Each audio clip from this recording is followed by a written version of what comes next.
And we are live. Well, not a problem. I can cut out the intro, so we're good. Okay. Yeah. Okay. Yeah. So nice to have you, Tita. Thank you for joining me. Yeah. So where do we start from? I guess it helps to know a bit more about Tita. So tell us about Tita, her background, love of dinosaurs, and more. Go for it. Hi, Pi. Thank you for having me here. It's amazing. My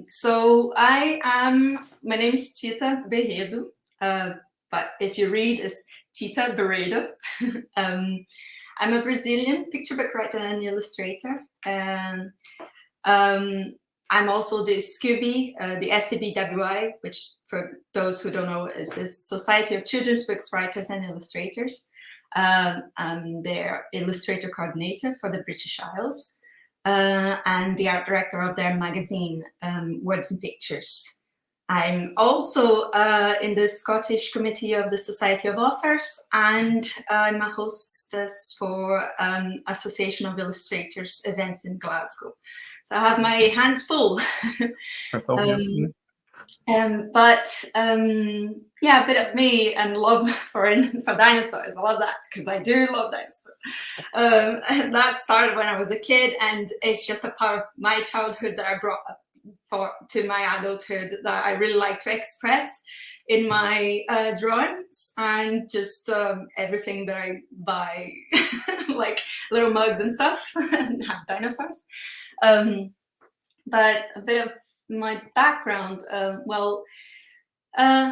was born and raised in Brazil. I only left Brazil when I was 26. And well, drawing and telling stories was always in my life since I was very little. My favorite pastime was creating stories with my brother and enacting great plots with toys and props and costumes. And I was also a big fan of cartoons, picture books, animation, anything with drawings. And I also come from a very artistic family. My uncle's an artist, and at least 3 aunts are artists too. It's a Latin American family, so it's big. And my mother is a screenwriter, and my father is a psychoanalyst and a self-help author. So I had plenty of inspiration and support for this creative side. I did so many things because I was really good and drawn by everything in art. So I did 9 years of acting. I studied photography. I went to uni for social communications, and I specialized in marketing and cinema. And for a while, that's what I worked with. But so picture books hadn't really reached me as a career option at that time, mainly because of external pressures like society. And but I always ended up inserting drawing and storytelling whatever I did. And finally, I went on a trip to Chile where I met my husband, who's a Glaswegian and was living in Singapore at the time. Very, very international love story. And long story short, I moved to Singapore, and that's when I had the opportunity to kind of review my life in a more mature way and ask myself important questions like who I really am, and have the freedom to pursue what I really wanted to do. Interesting. Thanks for sharing that. Yes, so I can understand what you meant about societal pressure in terms of this is what you're meant to be doing, or this is what you should be doing. And then, yeah, good to see the Singaporean connection in terms of how that helped you sort of look deeper inside of you. And then I guess that's when you drew out your creative side, your artistic sides, and decided to go professional with that. Is that correct? Yeah. I think in Singapore, let's put it this way. I considered moving with Martin being the first big step of this journey, and that's how kind of started. Martin, my husband, because that's when I was able to explore my true passion, and that was really a consequence of breaking free of the familiar environment, as in family and culture, and becoming a citizen of the world, and also for the support of a person who could really see me and encourage all my potential. So yeah, and to answer that, we live in Singapore for 4 years, and And in that time, when Marta came to me, it's like, you know that drawing is your passion and it's your life, and you do it so well. The world should see it. You should. I remember this. He's saying that to me, and I was like, gosh, he's so right. And that's when I said, you know, that's my goal in life, and this is what I'm here for. And so from that moment on, I immersed myself in the children's literature world, and attended to festivals like the Asian International Children's Festival, which is in Singapore. It's massive, and many people, like very prestigious people, come to speak. I was there every day asking all the questions, and for this time in Singapore, it was just me drawing, learning. And then we eventually moved to the UK in 2017. And I decided to take a master's degree in children's literature. And that's when that was the next big step. And I went to Goldsmiths in London, and took a master's in children's literature and illustration. So I specialized in picture books. Okay. I mean, speaking of that, I'm curious to find out if, I mean, because I know you said you've been drawing, or you had been drawing from your childhood, given the, you know, the influences you had around you by way of families, you know, some into script writing, you know, and things like that.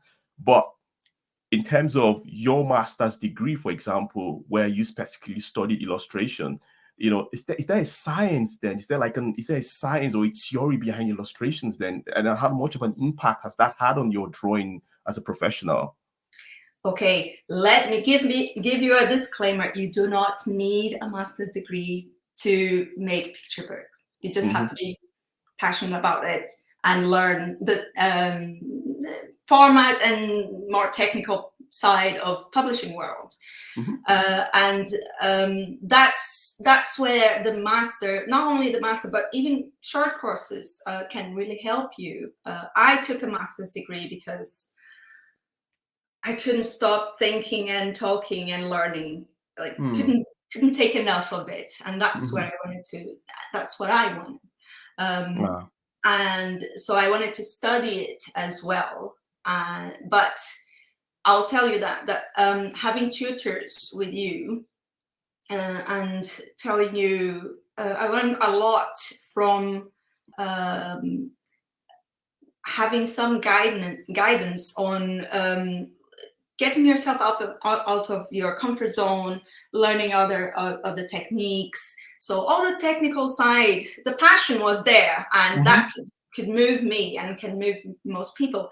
But having those tutors there, showing me all the behind the scenes of picture books in general, really contributed to what I know today. So is a plus, a big plus for me. I see. That's interesting. So one question I have is, since going professional, can you share with us your standout moments? You know, what are the highlights of your journey since you went professional from a career point of view? Yeah. Of course. Well, I think if I went chronologically and as a professional basis, I think the master's was a big thing for me. Getting an agent was a big thing for me too. Nowadays, I am more relaxed about it. People don't have to have an agent to it's easier, and also means that you can, it's a filter, right? So in the publishing world, publishers they receive so much from the public that they need someone to take a look at all that and say, okay, this person has potential, this person is ready for that. Because a lot of this is that, like, I thought I could do like neatly before I knew a lot of things, and that's when you become more humble and see, okay, there are things that I don't know. But anyway, getting an agent in was massive for me because of the way that I got an agent. I had this pressure of getting an agent and writing query letters, and it's just a process that doesn't agree with me. I'm really not fond of it. So it was a surprise because it was right after my master's, and I was out in the world, and I said, okay, now what do? I'm going to share as much as I can of my what I produced in the master's. So I got the images of the picture book that I produced for my master's, which is the dress, and that's the first version. It's like very, very rough, like very, very rough. Oh, some of them I kept, but like this is very rough. And it was very expressive, and so I made a big montage of that and put in and applied for the Association of Illustrators Gallery at the London Book Fair. And I had just this big piece all over there. So I had the whole part that she's dancing in a big mural, so with a big frame. And on my first day of the London Book Fair, I got an email from an agent saying, I just saw your artwork and I want to represent you. I said, thank you, because I don't want to find anyone, just take me. Wow. After that, chronologically, I think the my fond moments, one of them is winning the best a children's alphabet from the it was a London's House of Illustration competition, and it's here. So I made a circus alphabet, and I was in this phase of red. So this won best illustrated alphabet, and I was really, really happy with that. And I started to get some like followers on Instagram as well. I was like, I don't have many, but and that's not really important, but I felt like seen by people I didn't know. Validation. Yeah, validation, exactly. Another validation was getting invited to be in the Scottish committee for the Society of Authors. The following one was to be the illustrator coordinate for Scooby, the Society of Children's Books Writers and Illustrators. And my latest one, and it's probably the biggest so far in my career, is having the dress, which is the new version reviewed. And as you can see, is now it has a full story and it's a lot more detailed. And having that selected for the Bologna Children's Books Fair and a showcase for the Pictus. So that was a big thing for me, and it was this year, so I can still say, yay, something good is happening for me, because it was just this year, right? I agree. Oh, that's inspiring, because I was going to mention that when I was going through your portfolio, I came across, the dress, and then I saw the mention of the Bologna fair. But one thing that I also want to point out is, so you mentioned, the process of getting an agent. And I mean, up until last year, when I was going to attend Scooby for the first time with my manuscript, I didn't know what a query letter was. I'd never dealt with anything like that. And so I had to go online to Google and stuff. And so I know now the importance of having an agent, because again, like you mentioned, they're like the gateway between publishers and authors or illustrators. And for some of us who are coming from a different background, we may not even know that that's how it works here. So I'm curious to hear how much of an influence or how much of an impact having an agent has had on your professional career. Can you share some with us, please? Absolutely. Well, it mainly meant going from this to this. So just refining not my technique, but the way that I would tell this story. So it's still a wordless picture book, but now it has a different narrative. So for example, my agent is in the US, so that means is a different audience as well. I feel like in the UK and some parts of like most part of Europe, and that's one of the things. you have an audience and you're going to tell a story, and you can tell the same story for different audiences. So this book, the initial one, that is very, very loose and rough, it works for many independent publishers, very, very artistic publishers, and small presses as well. But my agent said, you have the potential to go much bigger than that. And I think that I was raw enough to just say, yeah, take me wherever you want. Nowadays, I think I would, if I didn't have an agent anymore, or if I didn't have an agent at that time, with the mind I have now, I would say, I'm just gonna go for a smaller press. But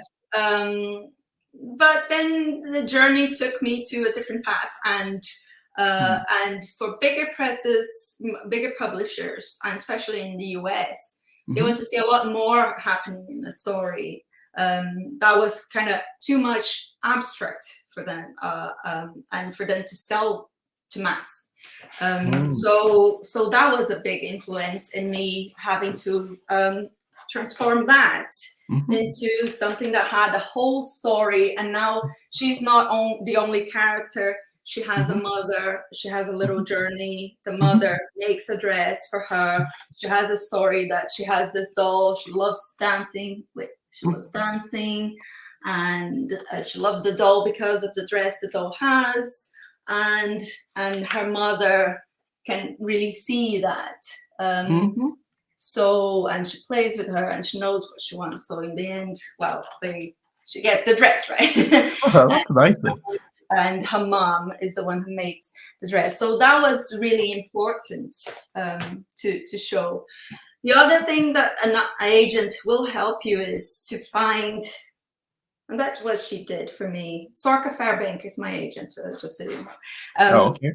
And what she did for me was see where you all my potential, mix that with what I wanted, and balance it with what sells in the world, what's out there, and then place me with the right publisher. So right now the book is under submission, and her selection is important, really, because it speaks to what she knows of the publisher, what she knows about me, and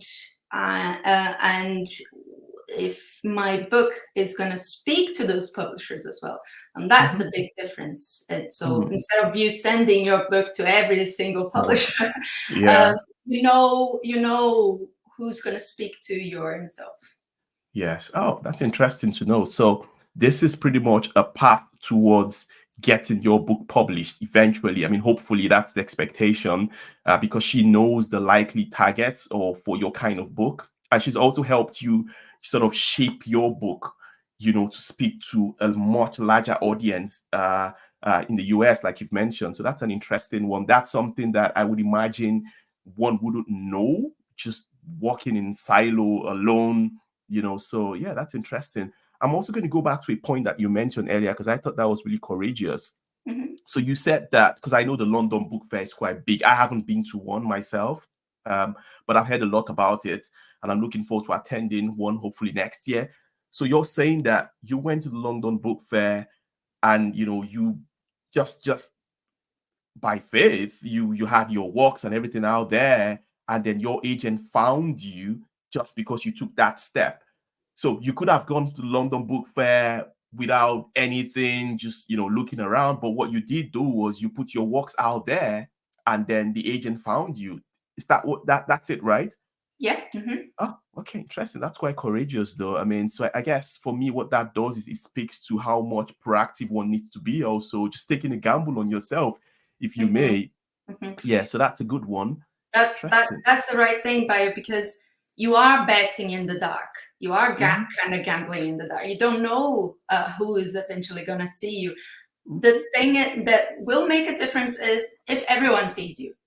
And that's, I think, it might be a courageous thing, because it's hard to put yourself out there because I you've agree. opened yourself to judgment or criticism. But Mm-hmm. in fact, you open yourself to opportunities, and that is the key, is make yourself seen, because there are people there who will see you and will like Yeah, you. that's interesting. I mean, that's a tip for me myself. I mean, because I'm also trying to get out there. So thanks for sharing that. It's just an inspiration to be a lot more courageous about putting my works out there. So I have a question around your influences in arts. I mean, you've talked about a few of them, your family being one of them, uncles and aunts and your parents. Um, but I'm also curious, especially coming from your background as a Brazilian, you Mhm. know, and I've seen some of your works. So Small Dreams, I saw, as part of the portfolio about a young boy living in Rio's favelas. I'm curious though, what other influences, do your background have on your works as a Brazilian? Yeah. So let me get this straight.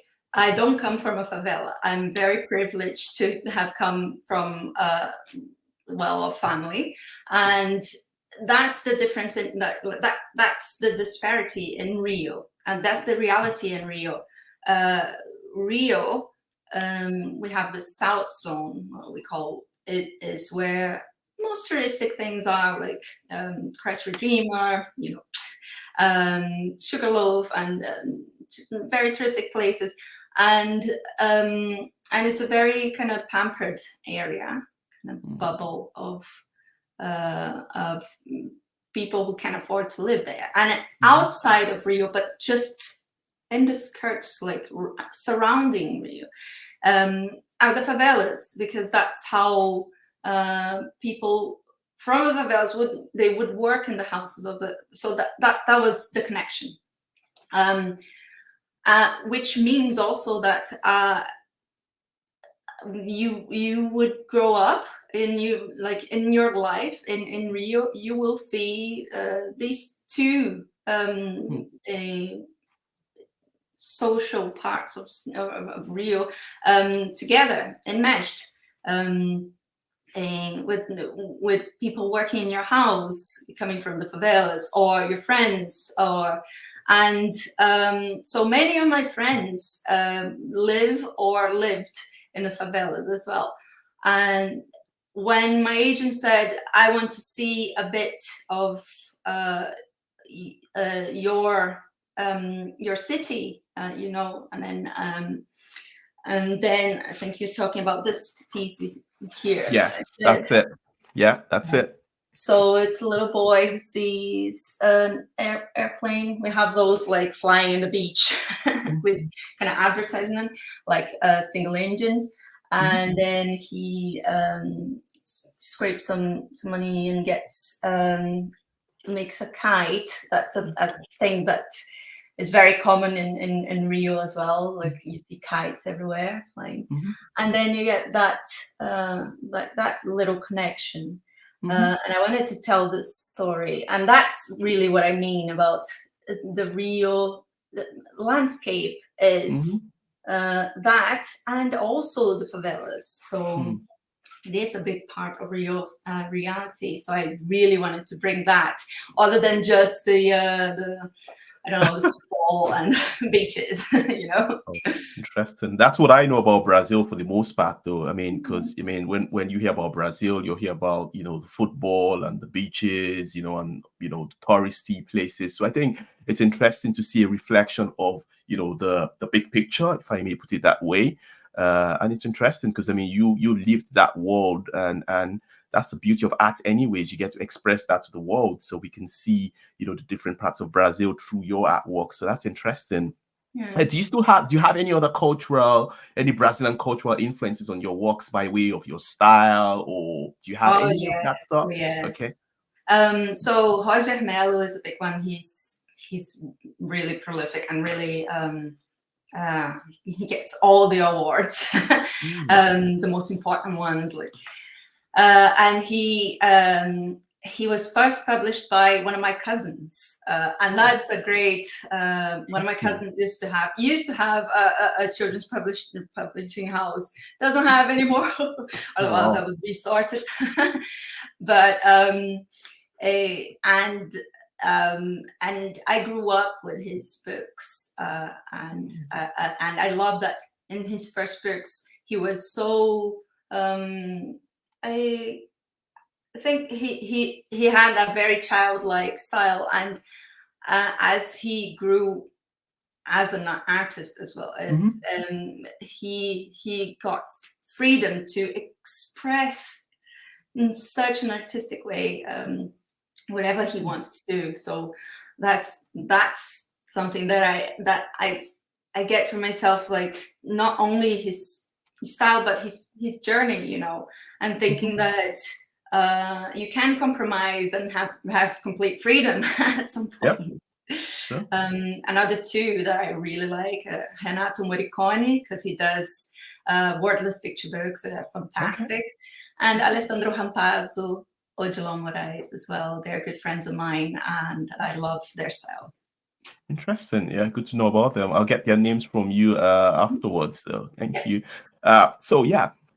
So talking about your experience as an artist in a different environment, you know, so you've grown up in Brazil and spent time in Singapore, spent time in Chile, and probably other places where you've been on holidays. But I'm curious though, you know, coming from a different background, how does a creative, you know, who's recently moved to, say, the UK, go about navigating the industry as a professional? You know, where, you know, how has Tita from Brazil gone about the process from day one to where she is today? You know, coordinator, committee member, winning awards, and yeah, how have you gone about it? Well, I think it's a big part of my personality too, because I am a social butterfly. I really like making new friends, and I'm really, I'm really keen on just chatting away with people.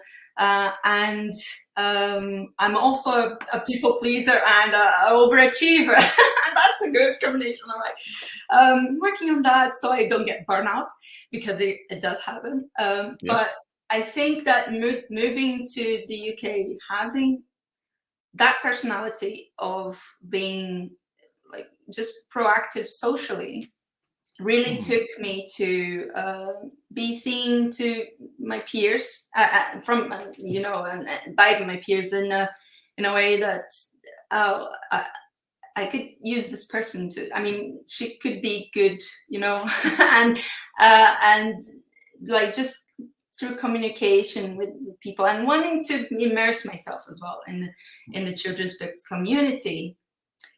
But I think it was a combination of that, or wanting to pursue my passion and be part of this community, but also being in a new country, being and making new friends, and creating like some roots for myself, you know. And then one thing led to another. I started doing events and workshops for one person, and then the other person went, and then I started climbing this ladder, kind of in a way that I really aimed to, like I wanted to grow, you know, but also in a very organic way, when very like being offered opportunities and taking them, you know. And I think that one big thing in, I think in any career is like not only what you take from what you're very, but what you can give to it as well. It's like, and kindness is a big part of my values. So so I think that all of that helps. Yeah, I mean that's interesting. I What are mean, you doing? no, I mean, no, that's fine. I think, to be honest, I mean, I'm looking at the fact that, you know, one key thing for me is you like you set out to do this. You were proactive. You set out to consciously meet new people and immerse yourself in the space. You know, I mean, we hear about things like culture shocks. We hear about things like, you know, I don't know. I mean, societal issues around discrimination and stuff, but you know, I think as with every, well, the way that I see it is every society has its issues, you know, and you have to determine what you want for yourself. And what I've just heard from you is you set out to consciously, you know, put yourself in a place of, you know, attracting opportunities to yourself. And so Scooby, you know, you're being a coordinator and stuff, you know, isn't just a lucky thing for you or a lucky break. It's that you set yourself up for that. And yeah, so I think for anyone hearing this, even for myself, it's a case of, just go out there, consciously meet new people, and give. And we have a lot to give also. I mean, you've talked about kindness as one of the things that drives you to give. And Scoobies is a perfect example for me, because I know that every coordinator gives of their time. I mean, I go to the conference. Well, I've gone to two of the conferences. I've enjoyed myself, but I also know that it's down to the works that people like yourself have put in, for free. So that's a good one to share. Thank you for sharing that. So let's speak about your roles now. You've mentioned, you being a committee member and things like that. So you obviously wear multiple hats then. Illustrator, features editor for Words and Puzzle, Words and Pictures. Tell us about that magazine, what your role entails, please. Right. So it's three. The association of it's three, not three worlds. Wait, I have three worlds under this one. Okay, never mind. Let me start. So it's the SOA, which is the Society of Authors, the AOI, Association of Illustrators, and Scooby, which is Society of Tutors, Books, Writers, and Illustrators. I think I became part of them three. So the SOA, because I wanted advice and contracts when I was starting with my agent. And then I stuck around because it's very good. The AOI because of the illustrators community, and Scooby because it puts it all together. It's like it's children's books. It's my niche. And just being very kind of, I can help, I can be there, I'll be there, and speaking to people and wanting to volunteer just took me to these places. So for the AOI, I usually do kind of workshops and sketch crawls, which is like going to museums and giving activities to people. And I really, really like the side of illustration. Is just like encouraging people and because it happened to me, so I want to share again. Being encouraged really was the door to finding who I am, and if I can do that for other people, it's amazing. And for the SOA, I just started doing a lot of events as well. I did their retreat, I organized the Scottish retreat, and Christmas lunches and stuff like that. So people usually put me as the communicator or organize or hostess, and I think I'm good at that, and I'm comfortable with that. That's an important thing. Most people are not comfortable with being that social, but I think it's also a positive side of my ADHD. I have ADHD, so I feed of these things like that's it. And Scooby, I started volunteering just in Glasgow for the Glasgow group, and just doing critique for picture books and giving activities as well, doing sketch crawls. And then I just started growing, started to be invited to interviews and do actual master classes, and then because I was drawing constantly as well and talking to people would call me to, can you draw this for the magazine? Actually, can you come work with us in the magazine? Can you? So I got in the Words and Pictures initially as the illustration feature editor, and that was great because it meant that I could invite Scooby members to share their work and encourage them to be featured illustrator or do illustration in action, which is like showing the process behind the illustration. And I think that was seen as well by the regional advisors as something really positive for the membership. So Mhm. in the following year, they invited me to be illustrator coordinator. Mhm. So I had to, but they still wanted me in the magazine, but it was a lot of work. So that's when the ADHD part is like, okay, I have loads of things now and I'm dying. So I have to control something. Mhm. So my solution to that was to find someone to replace my role, and I could supervise them, being the art director. And now I'm just the art director of Words and Pictures, and it's great because I can do my Mhm. job as Ah, illustrator coordinator. interesting. That's good. So I've had three organizations here. I've had Scooby, Society of Children's Book Writers and Illustrators, which obviously is how I met you, and Mm-hmm. then Society of Authors, SOA, and then Association of Illustrators, AOI, right? Yeah, Mm-hmm. and then you mentioned something.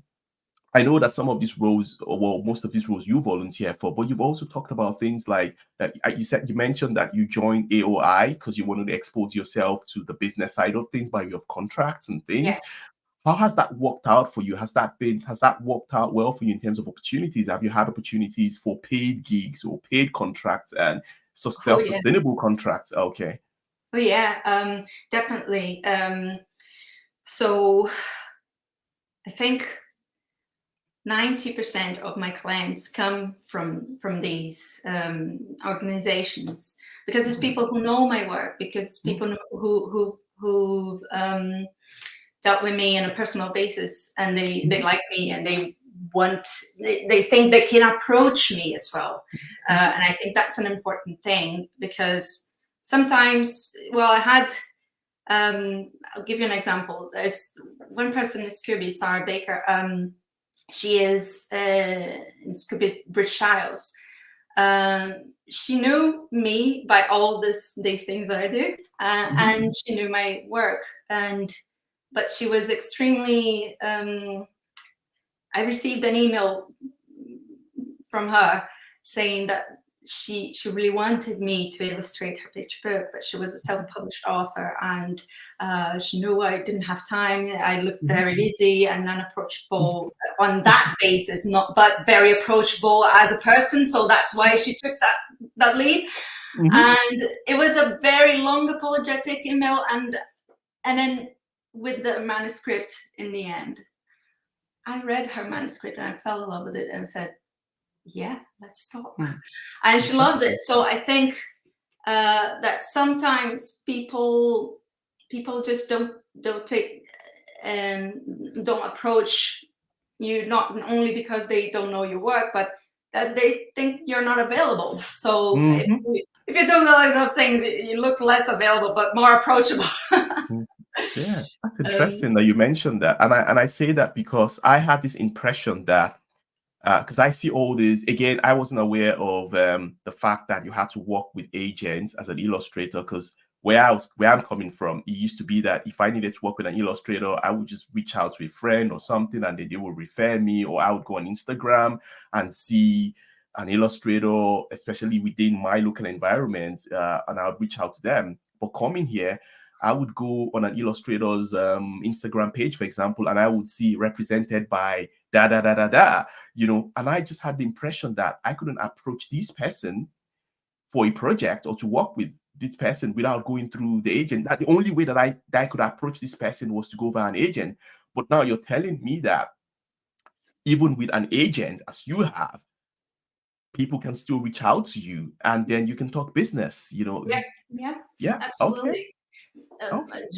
The job of the agent is to bring you work and Hmm. manage your personal work as well, Hmm. but you're not limited to them. For this particular job, I said to my agents, like, can I take this on my own? And she said, yeah, go for it. And for most freelance jobs that I do like editorial and advertisement and sometimes logos as well. Hmm. And that doesn't go through my agent. She knows what I'm doing, and Hmm. that's part of our Hmm. professionalism, is to let each other know what's happening, Yeah. and she'll let me know what I can take, but I am open to take anything. It will Hmm. either go through my agent Hmm. as a contract, or go straight to me. But yeah, that's the point, is being open to jobs. Interesting. That's good to know. I think this also leads to my my next question, which is, you've mentioned three organizations, for example, which I think are quite useful organizations that anyone can get started with, especially if they're in your part of the world or our part of the world, for example. And my question is then, are there any organizations that you would like to share that upcoming artists or creatives should aim to be affiliated with, from your experience? Yeah. So these memberships, so those are the ones that I'm going to say: AOI, SOA, and Scooby. And these memberships, they are annually, and they are meant to be, I think this kind of thing, you can use them as services, or as a long term. So I joined the Society of Authors because I wanted to deal with contracts, and they absolutely helped me. That's a lot cheaper than hiring a lawyer, for example. And you get their services for whenever you want. And they are also great to let you know where you could be making money, or where you should be getting money that you're not.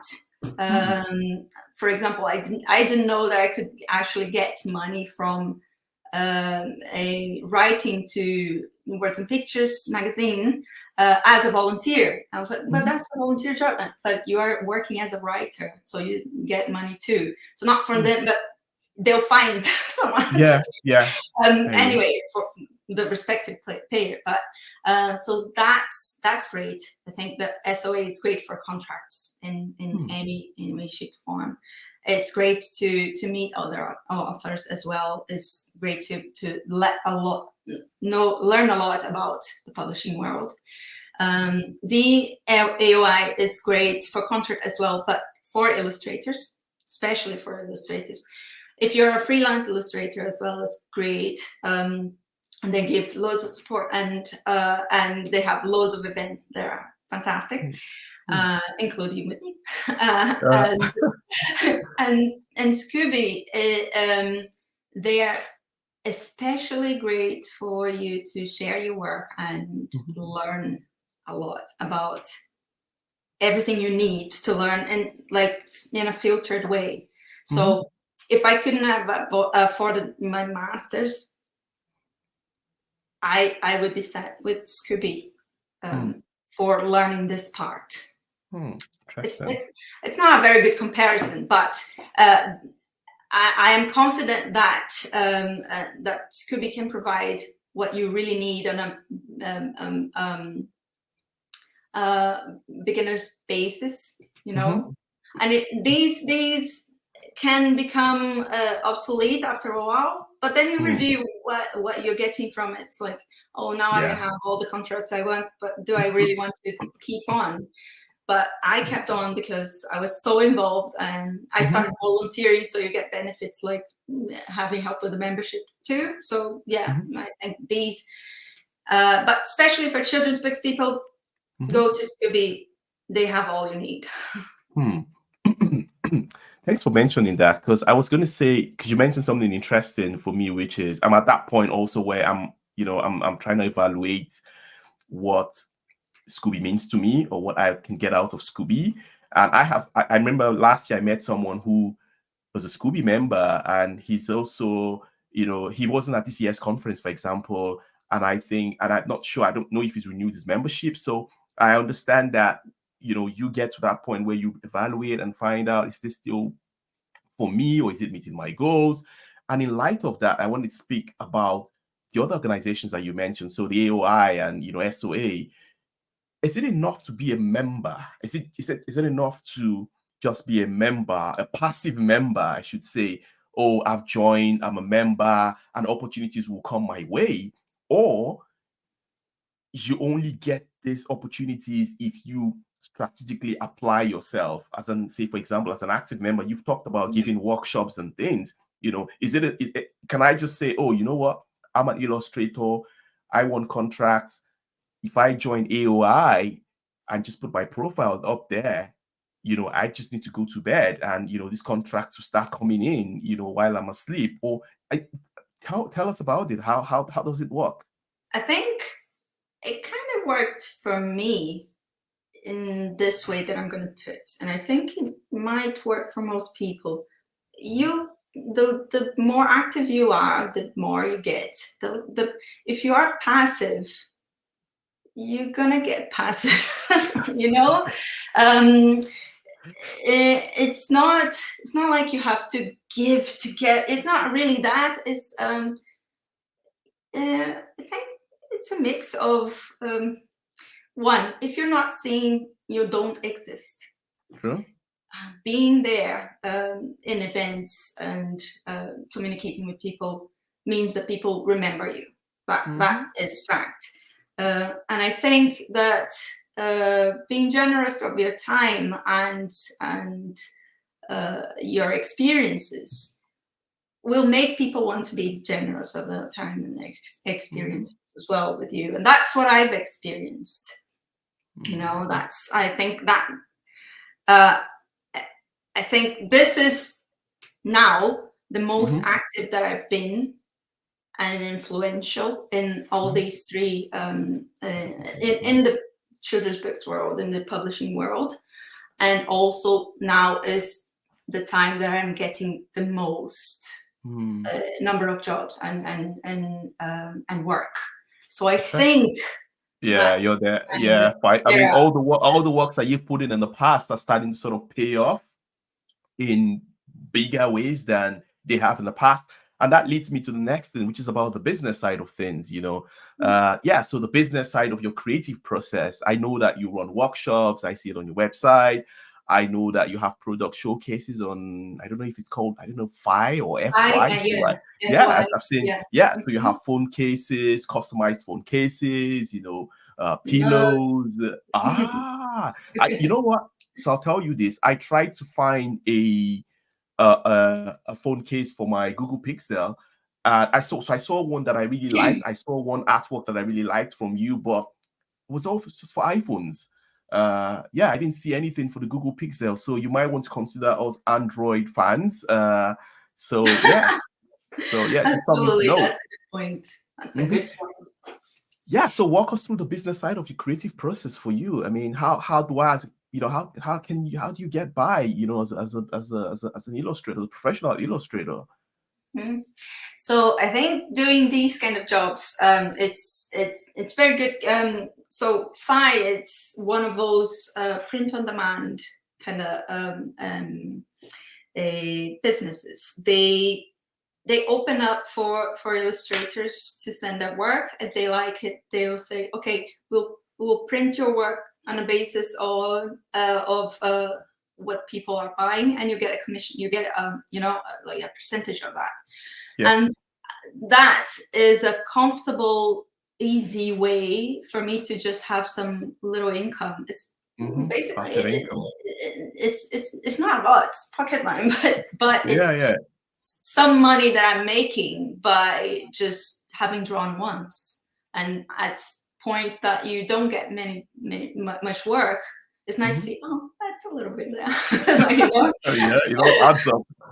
Exactly. So I think, and my agent now is talking about patterns and like for packaging and print cards, greeting cards. So these are more passive ways to earn money. That you just draw one, send it, and they'll do the rest for you. They'll print it and they'll do and you just get the commission. And that was like just an easy way to do it. But what you want to know is like my process. Yes, I mean, so because again, I mean, you draw, obviously that's your passion. I was just trying to find out about your, the business side of the whole thing, which is one of which you've mentioned, FI, but then there's events also that you get paid to run. And right, I'm with you. So many people approach me because I used to work with marketing as well. Now and then I'll get a commission of a logo or something like that. Or and that's something that I like doing now and then because it pays better Oh, sometimes. There are some kinds of work that will pay a lot better, like editorial okay. pays well, and it depends really. Like, I think the most I made in a single illustration was for a Brazilian jewelry brand. Mm. It's the equivalent of Cartier here. Is that at H Stern, Oh, Stern. interesting. And I did like some drawings for their catalog for one of their one of their like jewelry Hmm. sets, and that pays a lot.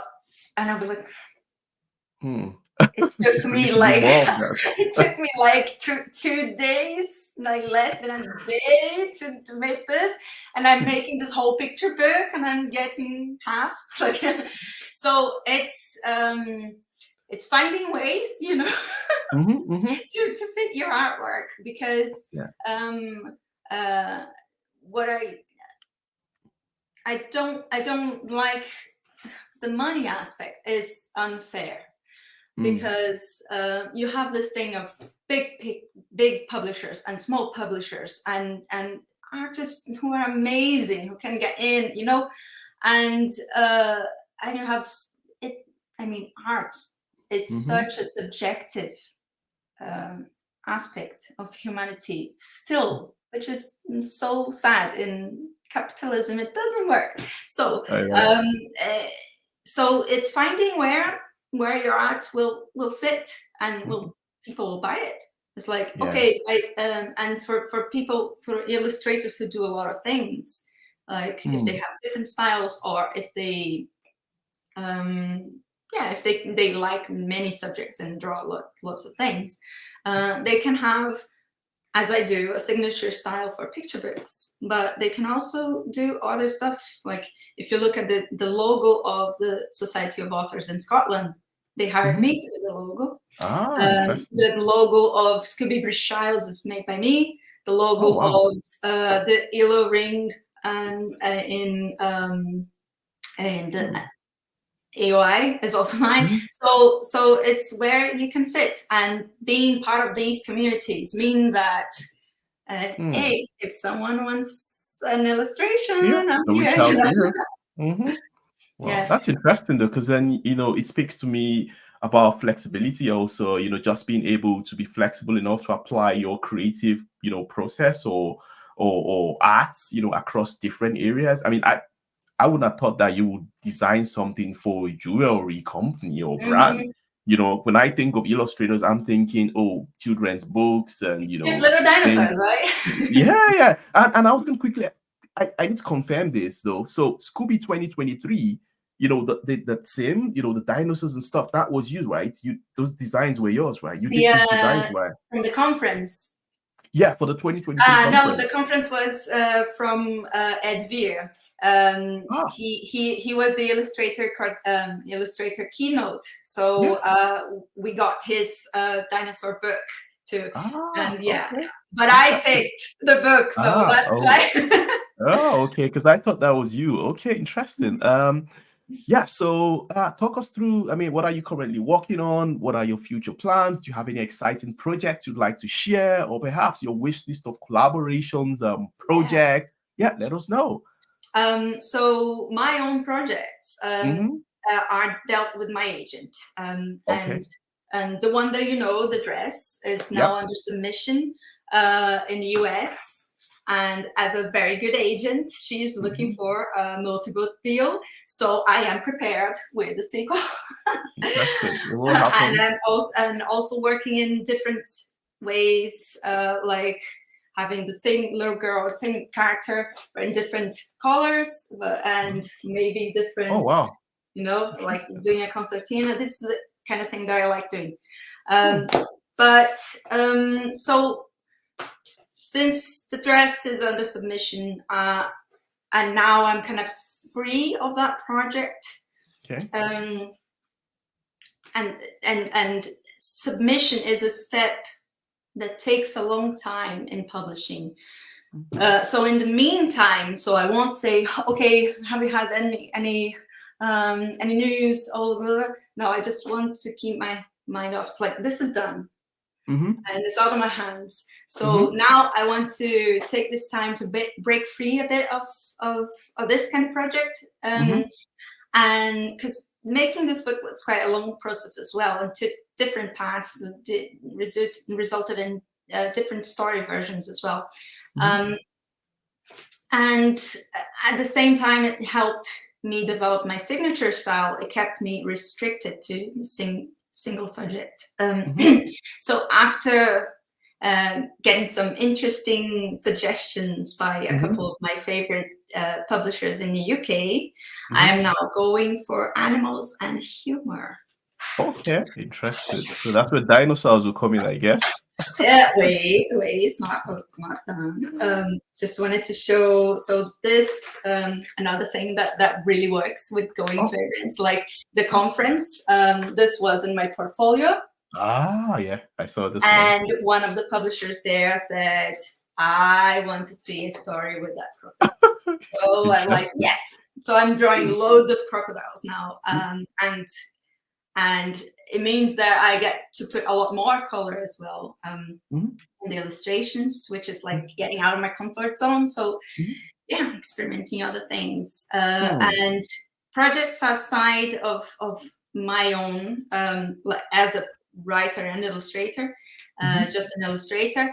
I just delivered my first middle grade book cover for a book called Ghost of Hawthorne by Stephanie Cotella, and I'm currently illustrating the book by Sarah Baker, and that is a story. Is the one that I mentioned.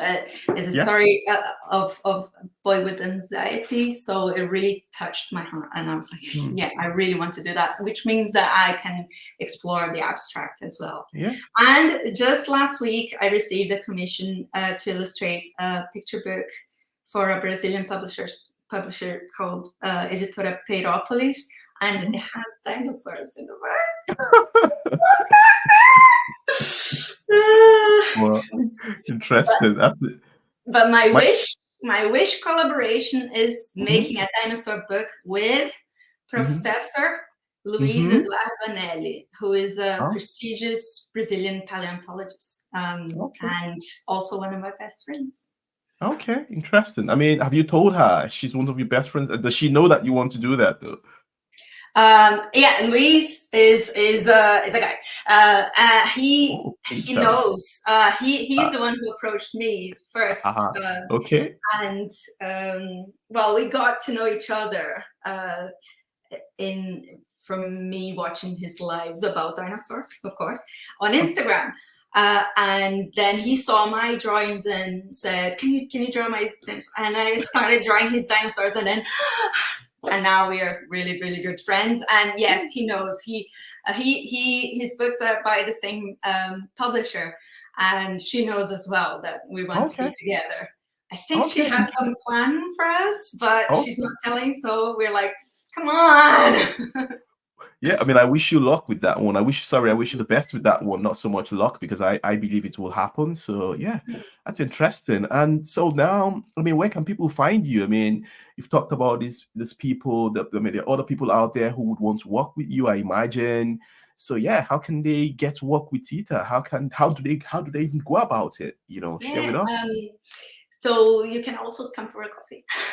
Mm, So people can easily find me on Instagram. I'm very active there. So at Tita Berredo, my name, mm, mhm, or just Google my name and you find my website is www.titaberredo.com. mhm, My contacts are there, my emails there, also my agents. mhm, I work as a freelance illustrator for editorial and advertising. I'm open to commissions for traditional publishers and self-published authors. I mhm. do workshops, masterclass, and mentoring for illustrators and picture book makers. So Mm. yeah, I'm there available. Interesting. Yeah, I will definitely put out this contact details when the video is out there so people can actually see them. Yeah, so I guess the last bit for me is, what tips do you have for artists out there looking to follow in your footsteps? One or two tips for creatives out there. Please share with us. Mm-hmm. Well, one of the tips that I want to give comes from one question that you asked me when you were asking about big breaks, right? And I think one of the healthiest things that I do for myself is to give my own definition of a big break and start collecting them. So to me, it's the next thing that I'm going to add to my self-fulfillment as a professional artist or a person. So I'd say my big break is still to come, and once it arrives, I'll aim to the next one. But definitely find your community, share your work as much as you can, and experiment with genres, experiment with ages, subjects, materials, and always aim to produce something instead of the perfect thing. So let fun guide your pencil at least once a week. And on that note, don't compete with others. Compete with yourself. Let others inspire you, but not dictate your artistic voice. And I say that not only in competition and comparison, but also like getting advice from people. Like, what do you think of this that I wrote? Like, many people will give you different, and it just can be overwhelmed. So if like 5 people in the room say, oh, it could maybe be better this way, then I'll think about that. But if everyone says something different to you, you always go for what you want. And yeah, you will achieve a lot more and feel a lot more engaged and encouraged if you stop comparing to yourself to other people, and instead let your current self compare to your former self, or vice versa. Keep asking yourself questions about the things that you want first, and then look at what you need in order to achieve it. That's interesting. I mean, yeah, that's surely tips that I could also glean from. So thank you so much for sharing that. And that's the end of our podcast interview. Thank you very much, Tita. I will end the recording, but we just still stay on. We can just keep talking. Let me end it. But this has been interesting. I was expecting